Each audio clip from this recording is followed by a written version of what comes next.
Assalamualaikum warahmatullahi wabarakatuh. Salam guru penggerak. Bertemu kembali dengan saya, Rinawati, calon guru penggerak angkatan 10, unit kerja SMA Negeri 1 Sekampung Kabupaten Lampung Timur. Pada video kali ini, saya akan menyampaikan tugas demonstrasi kontekstual modul 3.1, pengambilan keputusan berbasis nilai-nilai kebajikan sebagai pemimpin. Adapun tujuan pembelajarannya yaitu CGP dapat melakukan analisis atas penerapan proses pengambilan keputusan berdasarkan pengetahuan yang telah dipelajarinya tentang berbagai paradigma, prinsip pengambilan dan penguji keputusan di sekolah asal masing-masing dan di sekolah atau di lingkungan lain. Sebelum saya memaparkan video saya kali ini, saya mengucapkan terima kasih kepada Ibu Dr. Melianti sebagai fasilitator dan Bapak Ferry Angga Saputra MPD sebagai pengajar praktik.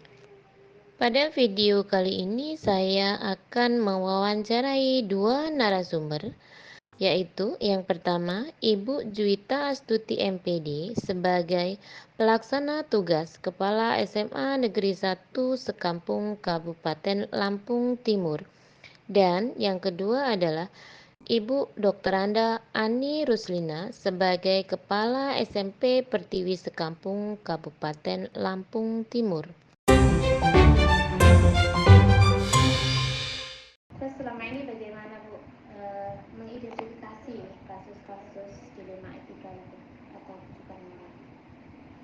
Yang jelas ketika kita ada suatu kasus yang mencuat di anak didik kita atau yang ada di sekolah ini, langkah pertama yang dilakukan adalah mencari identifikasi dulu kasusnya. Jadi kita melibatkan tim yang ada di sekolah ini itu untuk mengidentifikasi dengan jelas kasus itu seperti apa, dari mencari sumber-sumber informasi yang bisa dipercaya, kemudian baru kita bisa memilah yang mana yang kasus ini apakah beneran dilema etika atau justru kasus itu adalah hanya rujukan belakang saja. Gitu. Jadi kalau kasusnya belum jelas kita pelajari, baru dengar dari satu pihak, baru dengar dari sekilas gitu ya, kita belum bisa mengidentifikasi itu. Jadi langkahnya kita libatkan tim yang bisa dilibatkan gitu ya, untuk mencari kejelasan atau identifikasi masalah itu dengan sejelas-jelasnya. Nah, ketika masalah itu sudah bisa kita putuskan sebagai masalah dilema etika, baru kita tentukan jalan penyelesaian. Bagaimana Ibu selama ini menjalankan pengambilan keputusan di sekolah, terutama pada kasus-kasus di mana ada dua kebenaran, yang dikatakan dilema tadi ya Bu ya, atau dua kepentingan yang sama-sama benar atau sama-sama membangun kebajikan. Selama ini tentu saya dalam mengambil keputusan itu tidak mengambil keputusan secara sepihak. Terus saya juga walaupun di posisi harus memutuskan sesuatu, tentu juga butuh pertimbangan banyak orang, sehingga ketika dalam mengambil keputusan itu saya melibatkan dari tim yang terdekat yang sudah menjadi bagian dari kerja kita. Kemudian pertimbangan-pertimbangan dalam penyelesaian kasus tersebut juga kita ambil dari pihak-pihak tadi yang diminta untuk identifikasi, kemudian kita musyawarahkan bersama.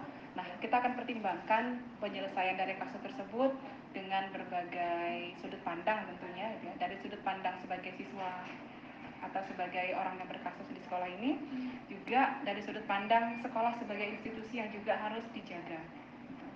Nah, jadi pengambilan keputusannya itu tentu sebaik mungkin kalau memang itu sudah jelas gitu ya, dilema etika, maka gimana caranya kita mencari opsi yang terbaik dari kedua kasus tersebut sehingga bisa baik untuk kedua belah pihak. Nah, tetapi kasus itu bisa diselesaikan. Artinya tetap mencari cara, kalau bahasa kita itu win-win solution. Gitu ya. Jadi cara sang dua-duanya itu bisa menang gitu. Tidak ada pihak yang jadi kalah gitu ya. Kemudian tidak ada pihak juga yang dirugikan secara secara real gitu. Dan kasus ini juga bisa tertangani dengan Baik Ibu. Lalu, langkah-langkah atau prosedur seperti apa yang biasa Ibu lakukan selama ini? Prosedurnya pertama kita identifikasi masalah. setelah identifikasi masalah, kemudian kita akan mungkin dalam identifikasi masalah tersebut kan itu langkahnya tergantung kasusnya Bu ya. Bisa jadi kita benar-benar menghadirkan yang terlibat kasus tersebut gitu ya, kalau bisa dihadirkan di sekolah, kalaupun enggak kita bisa mengirim putusan dengan yang kita percaya untuk mengidentifikasi dengan sebenar-benarnya. Setelah itu informasi semua dikumpulkan dan kita lakukan musyawarah. Kemudian tentu pertimbangan kita yang pertama adalah pertama aturan sekolah kita dulu. Seperti apa aturan sekolah kita, kemudian seperti apa kasus yang dihadapi ini. Nah, setelah kita diskusi bersama gitu ya dengan pimpinan yang lainnya, kita akan mencari pertimbangan-pertimbangan lain gitu. Nah, misalnya dari apakah ini akan hasil keputusan itu tentu kita harapannya tidak tidak merugikan kedua salah satu tadi ya, baik dalam untuk sekolah secara umum atau dengan kasus yang bersangkutan. Terus soal langkahnya lagi, kita selain kita bermusyawarah, kemudian kita pertimbangkan lagi dari segi ketika kan kasus dilema etika itu kan ada mungkin yang kecil hanya sebatas yang kasus kecil, gitu. Ada juga kasus yang dia cukup besar. Kalau kasus yang kira-kira cukup besar dan itu bisa melibatkan nama baik sekolah atau nama baik yang terlibat di dalam sekolah gitu ya, yang dampaknya di waktu yang akan datang itu cukup besar gitu. Tentu kita akan pikirkan lagi dampaknya. Kalau misalnya dari pertimbangan-pertimbangan yang kita buat itu tentu dari segi secara hukumnya seperti apa, apakah melanggar hukum atau tidak, karena kalau melanggar hukum udah bukan wilayah kita juga ya, tapi wilayah dari aparat penegak hukum. Kemudian kita juga akan menimbang dari segi hasil dari penyelesaian kasus ini dampaknya seperti apa, baik bagi yang bersangkutan maupun bagi sekolah di masa yang akan datangnya gitu. Jadi dampaknya seperti apa, dan kemudian juga kita akan melihat ketika kasus ini terendus oleh media dan hasil keputusan kita itu diketahui dipublish oleh media, kita siap tidak? Hasil keputusan kita itu dilihat orang banyak, kemudian kita nyaman nggak dengan hasil itu nanti, nyaman untuk yang bersangkutan kena kasus, juga nyaman dari pihak sekolahan yang menangani penyelesaian kasus tersebut. Kemudian saya juga itu punya figur ya Bu ya. Nah, seorang figur yang mungkin menurut saya itu sudah bijaksana lah. Ada tokoh yang saya anggap dia itu bijaksana dalam menyelesaikan, udah pengalaman juga dalam menyelesaikan masalah-masalah seperti ini. Nah, dari sudut pandang beliau yang sudah lebih berpengalaman menjadi seorang pemimpin dan menyelesaikan banyak-banyak kasus-kasus yang seperti ini, mungkin saya juga akan mencoba melihat dari sisi beliau. Kalau beliau ada kasus seperti ini, kira-kira langkah yang diambil apa ya? Atau bisa secara langsung ketika memang saya belum bisa melihat sudut pandang beliau, saya mungkin bisa konsultasi juga dengan beliau dalam melihat sudut pandang ini seperti apa. Tentu tidak lepas juga dengan koordinasi ya, kalau masalahnya itu di sekolah, kalau sudah cukup besar dengan pihak-pihak yang terkait juga. Karena kita sekolah itu kan ada pengawas pembina, kemudian ada pihak dinas juga, dan pihak masyarakat yang lainnya, ada komite juga gitu. Jadi tergantung besarnya masalah itu harus diselesaikan sampai sejauh apa dan sampai pihak mana saja yang perlu dilibatkan dalam penyelesaian masalah. Kemudian Bu, apa saja yang menurut Ibu itu efektif dalam melakukan pengambilan keputusan pada kasus yang seperti tadi? Yang efektif itu tentu kalau efektif mungkin kalau sudah diputuskan bersama, artinya tidak sendirian dalam memutuskan, sudah ada tim yang memberi banyak pertimbangan dan banyak ini, kemudian sudah yang lebih efektif tentu ketika memang menemukan solusi yang tadi, win-win solution tadi, atau nggak harus A dan B, bisa jadi setengahnya A setengahnya B bisa kita jalankan, sehingga kita ada mengalah sedikit, yang pihak yang satu juga mengalah sedikit gitu ya. Artinya kita cari jalan tengah yang kira-kira bisa tadi win-win solution tadi, tidak kaku dengan apa yang sudah kita putuskan dalam peraturan, dan tidak kaku juga dalam pihak yang menuntutnya seperti itu. Baik Ibu. Kemudian Ibu, hal-hal apa saja yang selama ini merupakan tantangan dalam pengambilan keputusan pada kasus-kasus dilema etika? Yaitu terjadinya konflik kepentingan antara pihak yang terlibat, tekanan dari luar, dan ketidakpastian dalam memilih keputusan yang tepat. Apakah Ibu memiliki jadwal tertentu atau waktu tertentu dalam menyelesaikan kasus-kasus yang berkaitan dengan dilema etika, misalnya gitu ya, menyelesaikannya di tempat atau mempunyai jadwal tertentu untuk menyelesaikan? Mungkin kalau itu sih tergantung dengan seperti apa kasusnya.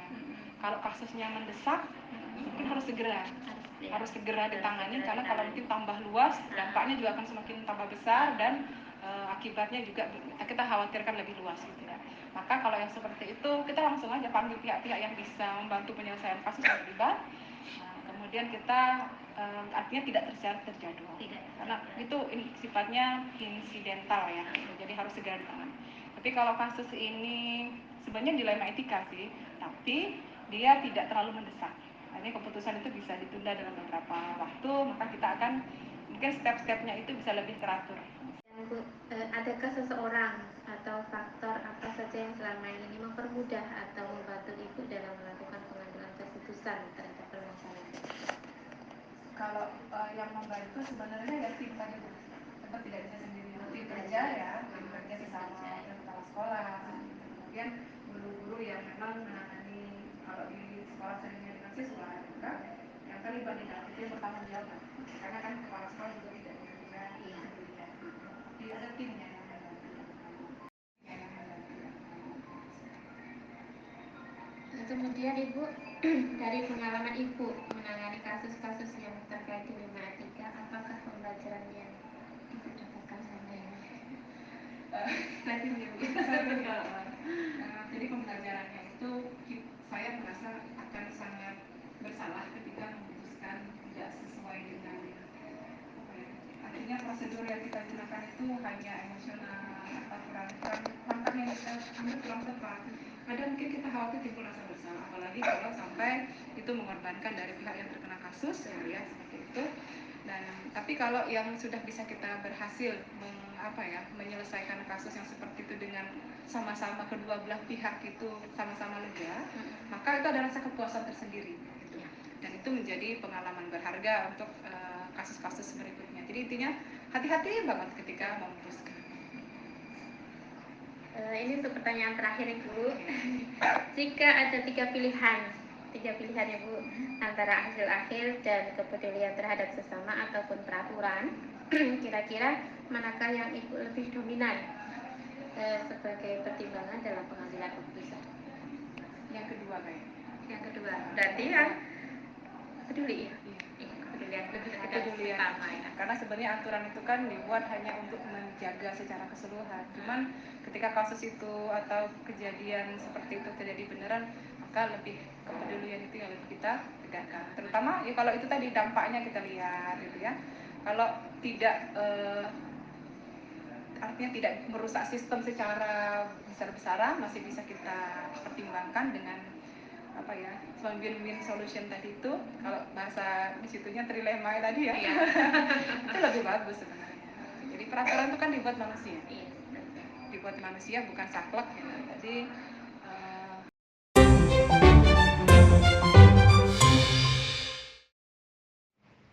Pertanyaan pemandu yang pertama, selama ini bagaimana Ibu dapat mengidentifikasi kasus-kasus yang merupakan dilema etika atau bujukan moral? Bu Ani menjawab, dapat dilihat dari alasan pembuatan keputusan. Jika ada alasan yang masuk akal dan dibenarkan, maka masuk ke dalam etika dilema. Sedangkan jika alasannya tidak sesuai, masuk ke dalam bujukan moral. Pertanyaan pemandu yang kedua, selama ini bagaimana Ibu menjalankan pengambilan keputusan di sekolah Ibu? Terutama untuk kasus-kasus di mana ada dua kepentingan yang sama-sama benar atau sama-sama mengandung nilai kebajikan.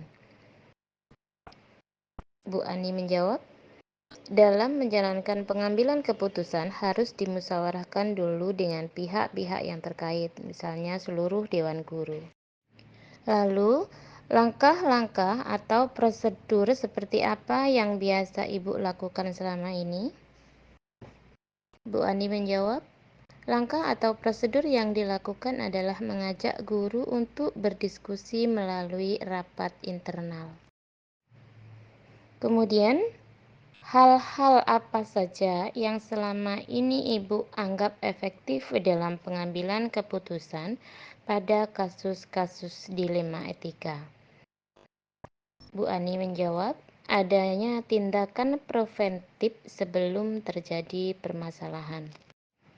Pertanyaan berikutnya yaitu, hal-hal apa saja yang selama ini merupakan tantangan dalam pengambilan keputusan pada kasus-kasus dilema etika? Ibu Ani menjawab kurang tegas jika berhadapan dengan masalah kemanusiaan. Kemudian, apakah Ibu memiliki sebuah tata kala atau jadwal tertentu dalam sebuah penyelesaian kasus dilema etika? Apakah Ibu langsung menyelesaikan di tempat atau memiliki sebuah jadwal untuk menyelesaikannya? Bentuk atau prosedur. Pertanyaan pemandu yang ketujuh, adakah seseorang atau faktor-faktor apa yang selama ini mempermudah atau membantu Ibu dalam pengambilan keputusan dalam kasus-kasus dilema etika? Beliau menjawab, yang biasa membantu dalam pengambilan keputusan adalah rekan-rekan guru. Pertanyaan yang terakhir adalah, dari semua hal yang telah Ibu sampaikan, pembelajaran apa yang Ibu petik dari pengalaman Ibu mengambil keputusan dilema etika?